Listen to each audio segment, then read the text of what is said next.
गजपति जिला परलाखेमुटी स्थित विजु कल्याण मंडपठारे जिलास्तरीय सुभद्रा शक्ति पारंपरिक खाद्य प्रतियोगिता अनुष्ठित हो अतिरिक्त जिलापाल फाल्गुन माझी, उपजिलापाल अनुप पंडा, जिला समाज कल्याण अधिकारी मनोरमा देवी, आदर्श थाना अधिकारी प्रशांत भूपति, खाद्य सुरक्षा अधिकारी तपस्विनी बेहरा, महिला महाविद्यालय होम साइंस अध्यापिका मधुसूदन प्रधान, प्रोटेक्शन ऑफिसर सरला पात्र, डीएसडब्ल्यू, डीपीएम, ओएलएम, टीमन बोरा प्रमुख मंच आसिनथिले।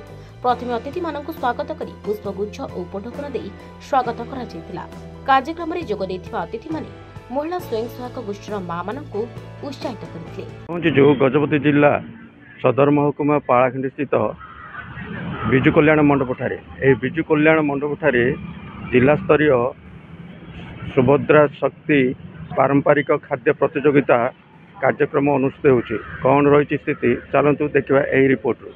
आम रज पर्व उपलक्षे ओडिशा सरकार यही कार्यक्रमटा करिसेंती।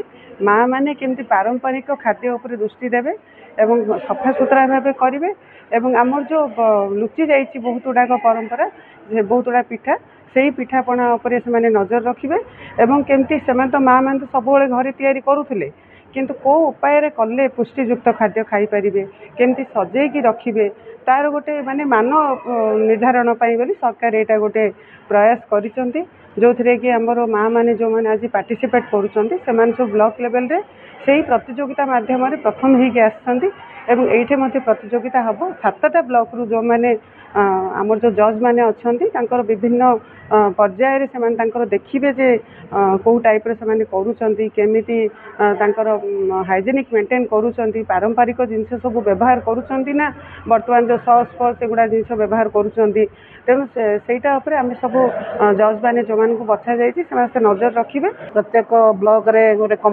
पारंपरिक खाद्य पुष्टिर जो कंपटीशन होता से कंपटीशन रे समस्ते मनोनीत होता फास्ट सेकेंड होते से फास्ट वाला मानक पुणी जिला स्तर में से पारंपरिक खाद्य पुष्टि जत्न उपरे गोटे प्रतियोगिता हम आज से राज्य स्तर को पठाइबा ये प्रतियोगितार आयोजन करा जायछि। गजपति विवेकानंद बेहरा, हिरांचल लाइव। तेरे एभली किसी गुरुत्वपूर्ण खबर देखा चाहती आम चैनल को लाइक, सब्सक्राइब और शेयर करो।